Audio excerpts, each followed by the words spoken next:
Okay, tell us a little bit about your dad, Hyrum Stewart.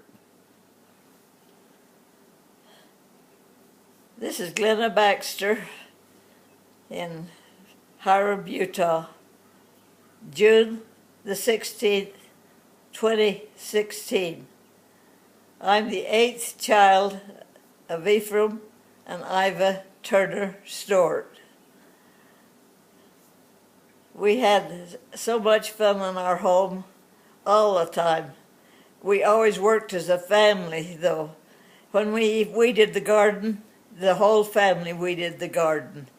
When we hauled hay, the whole family went and hauled hay. In those days, we had loose hay. We had to pitch it up on the wagon, and then tromp it, and then take it and bring it in. And then we had a derrick horse that would pull the hay up to put it in the where we stored the hay. And we had great big long stacks of hay. We had the prettiest hay, and it was so pretty and green.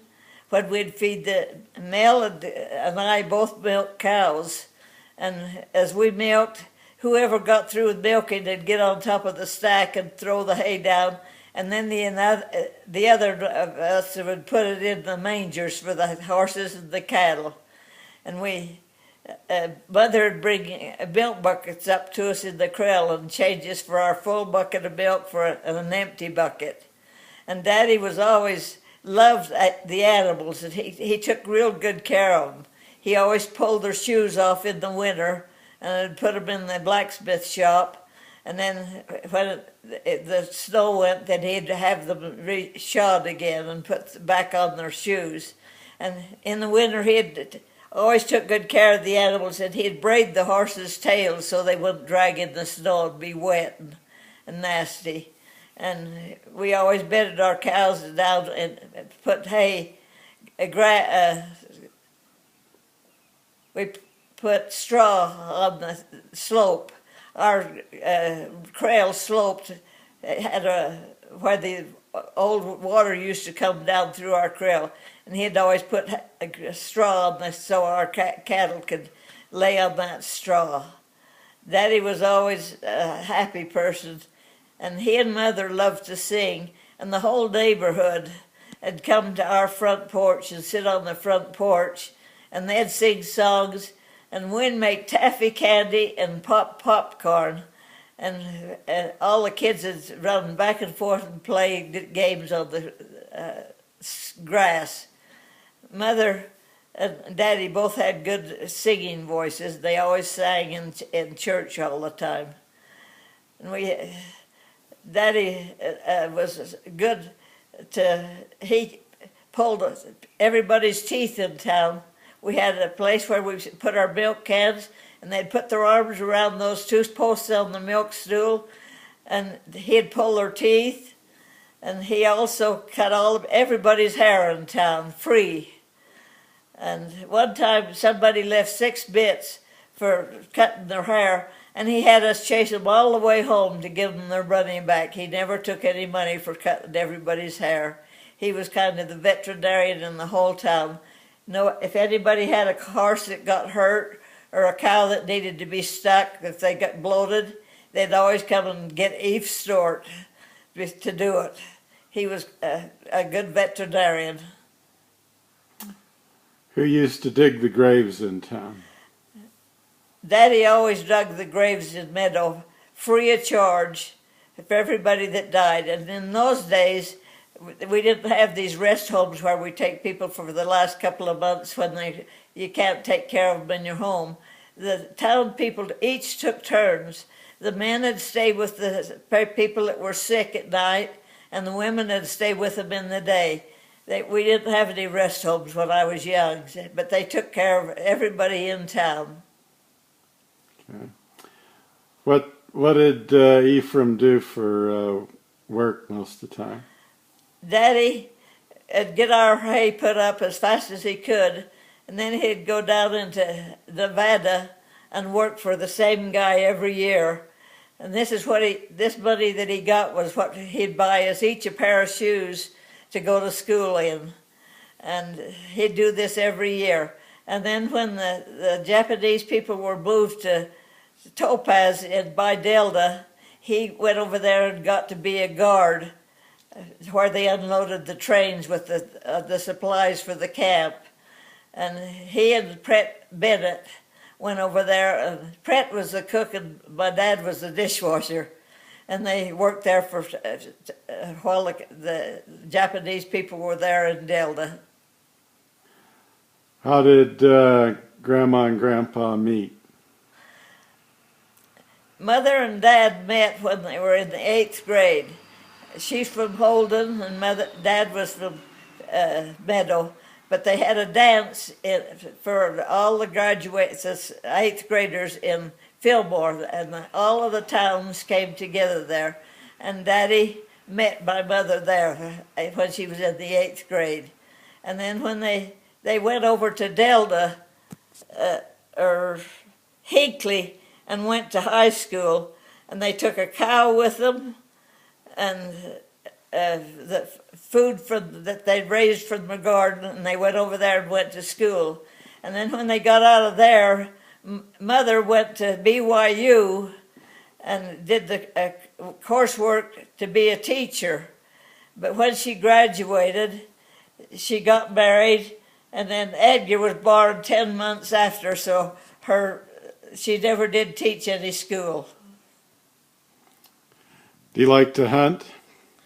Daddy loves to hunt, and we always had a lot of California people, and we'd had horses, and he'd fix them all up and take them up in there in the canyons and help them get a deer. And if they didn't get a deer, he'd shoot one for them, and then they'd take it back to California and brag how they'd got this deer. And we had those hunters come every year, and he took care of them. He was the town doctor, too? Yeah. Well, I said he was a good veterinarian and did all the veterinary work that needed to be done when they had a sick animal or a hurt animal. Whose leg did he cut off?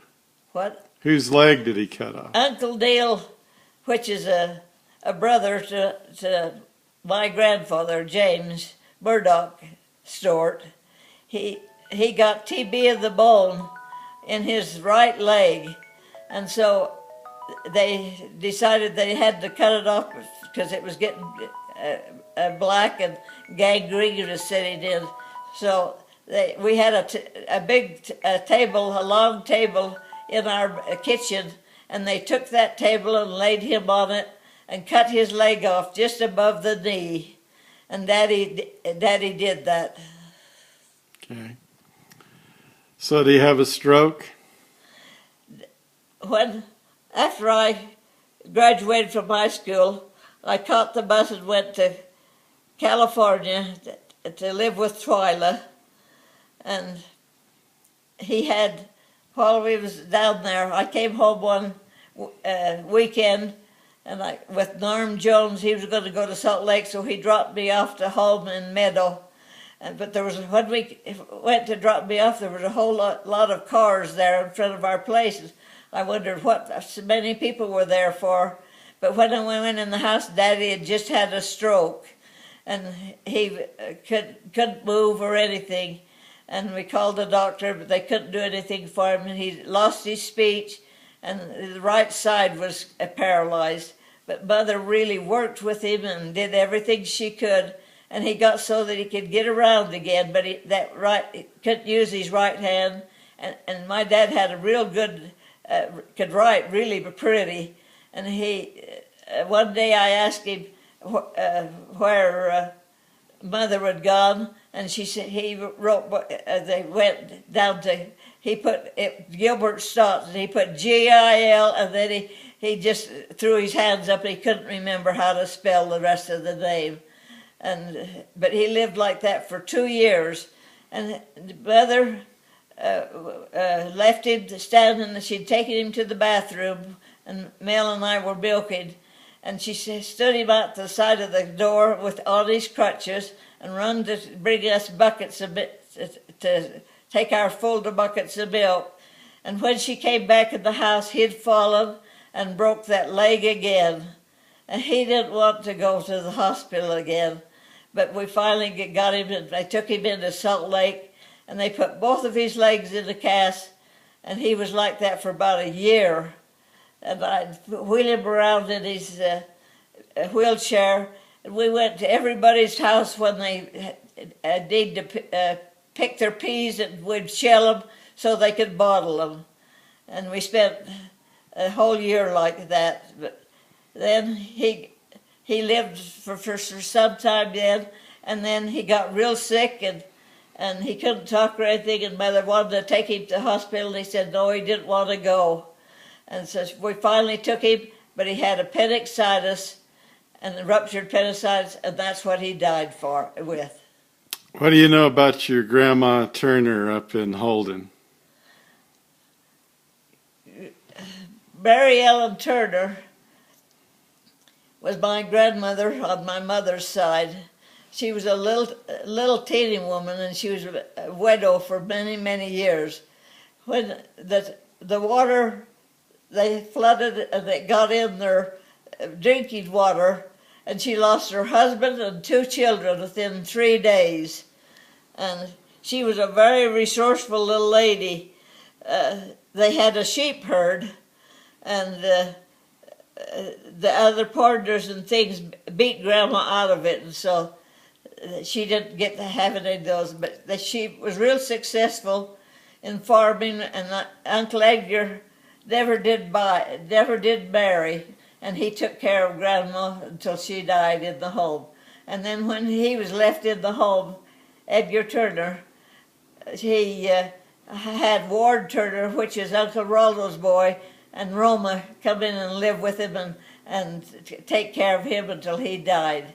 And when he died, he left Mother about 60 or 70 head of cattle, and Mother had these cattle. She never ate one, she never sold one, she never did anything with them, so Odell inherited every one of them and never did pay her anything for them. Okay, what do you remember? Did you go visit her once in a while? Yeah.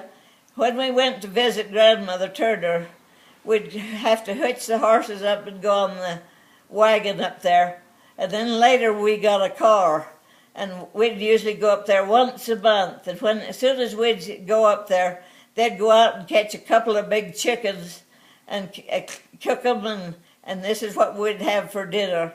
She was a very good cook, but she was a little woman, but she had a big yard and a big garden and lots of flowers. And their house was a 2-storied rock house, and it's still there right to this day.